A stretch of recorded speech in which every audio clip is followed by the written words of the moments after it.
इस वक्त आपकी स्क्रीन पर एक तस्वीर दिखाई दे रही होगी। ये तस्वीर है दिल्ली यूनिवर्सिटी की स्टूडेंट रही 19 साल की स्नेहा देवनाथ की।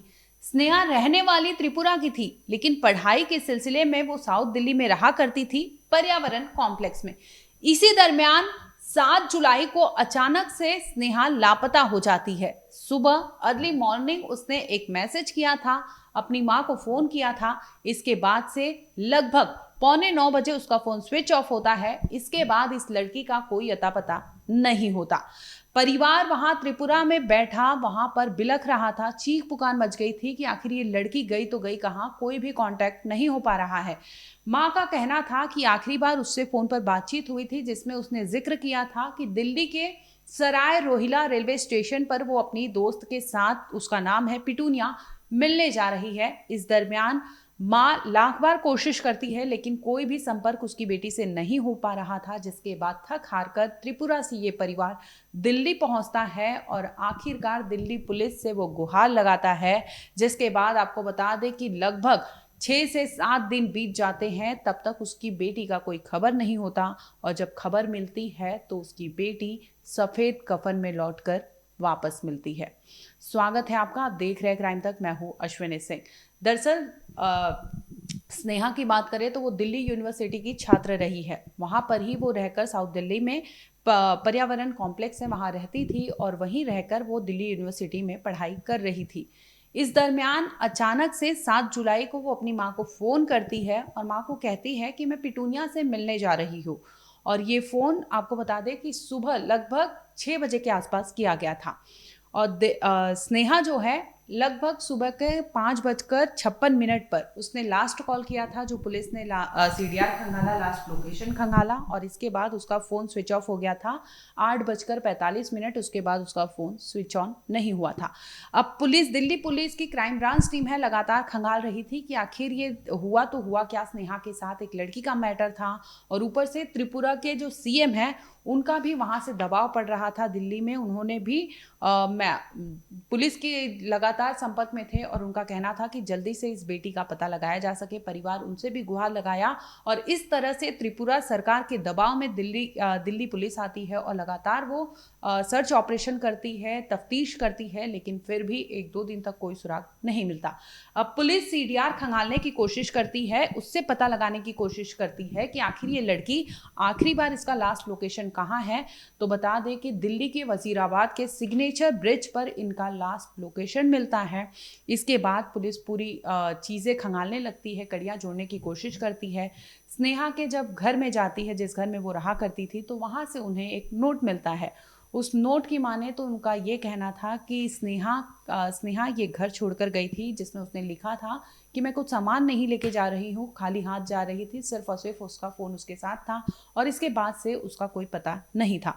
पुलिस केस होता है, परिवार वाले उसके घर में पहुंचते हैं, और एक नोट बरामद होती है जिसमें साफ तौर पर कुछ चीज़ें लिखी थी जो हम आपको इस वीडियो में नहीं बता सकते। लेकिन पुलिस जब वो लेटर मिलता है पुलिस को, तो पुलिस अपनी जांच का दायरा बढ़ा देती है। अब पुलिस पहुंचती है सिग्नेचर ब्रिज पर, वहां पर एनडीआरएफ की टीम को बुलाया जाता है, और वहां पर जो ये ब्रिज होता है वहाँ पे तफ्तीश में लग जाती है कि किसी तरह से स्नेहा का कोई अता पता चल सके।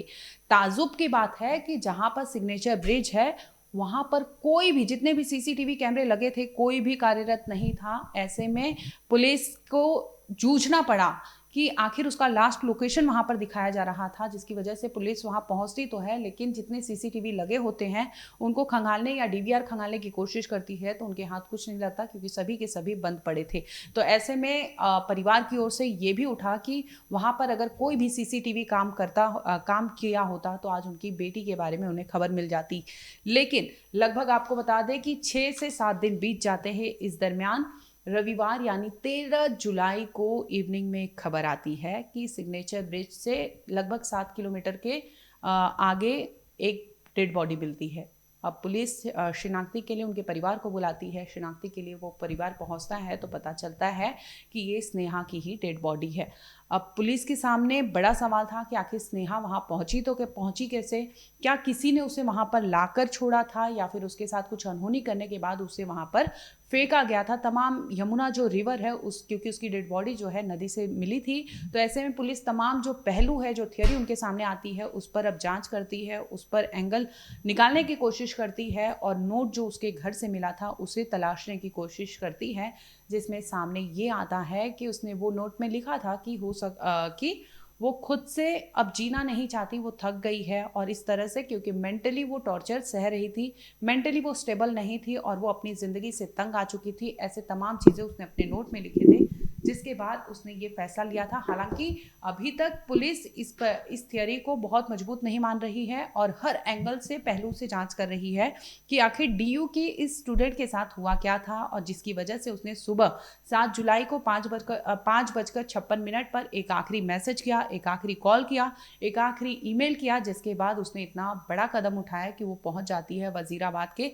सिग्नेचर ब्रिज पर, जहां पर वो इस तरह से खौफनाक कदम उठा लेती है। हालांकि पुलिस अभी जांच कर रही है और तफ्तीश करते करते पुलिस पहुंचती है कैब ड्राइवर तक भी, जिससे पूछती है कि क्या तुम्हारी बात हुई थी, क्योंकि लास्ट कॉल का जो आ रहा था डिटेल्स, उसमें कैब ड्राइवर का नाम सामने आ जाता है। जिसके बाद पुलिस उनसे पूछताछ करती है तो ये सामने आता है कि उन्होंने आखिरी बार उस लड़की को यानी स्नेहा को उस ब्रिज पर छोड़ा था। इसके बाद कई वहाँ पर चश्मदीद जो होते हैं उनसे पूछताछ की जाती है, तो उनका भी कहना था कि वो लड़की उस ब्रिज के आसपास देखी गई थी, लेकिन कुछ ही समय बाद से लापता हो गई थी। दूसरी ओर परिवार जो है लगातार जांच कर रहा था, लेकिन कुछ भी खबर नहीं मिल रही थी। जिसके बाद एनडीआरएफ की टीम जब पहुंचती है तो लगभग 7 किलोमीटर की सर्च की जाती है यमुना रिवर में और आखिरकार उनकी डेड बॉडी बरामद की जाती है। जिसके बाद पुलिस मामला दर्ज कर लेती है।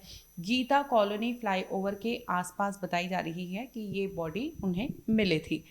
फिलहाल आपको बता दें कि पुलिस हर पहलू पर जांच कर रही है कि क्या स्नेहा ने खुद से जान दे दिया है और हत्या के अगर मौत उसने खुद से गले लगाया है तो इस मौत के पीछे की क्या कहानी रही है, क्या मिस्ट्री रही है, उस कमरे में उसने जो नोट छोड़ा है उसके पीछे की क्या कहानी है। ये तमाम पहलू जो स्नेहा तो अब चली गई है, जवाब देने के लिए वो है नहीं, लेकिन पुलिस अब उस पर खंगाल रही है कि क्या स्नेहा की जो कहानी है, कि जो जैसा दिखाया जा रहा है वैसा है या फिर इसके पीछे कुछ कहानी है। क्या उसे हैरेस किया जा रहा था, क्या कोई लड़का इसके पीछे था कि उसे इस तरह से मानसिक प्रताड़ना कर रहा था जिसकी वजह से उसने इतना बड़ा कदम उठाया होगा।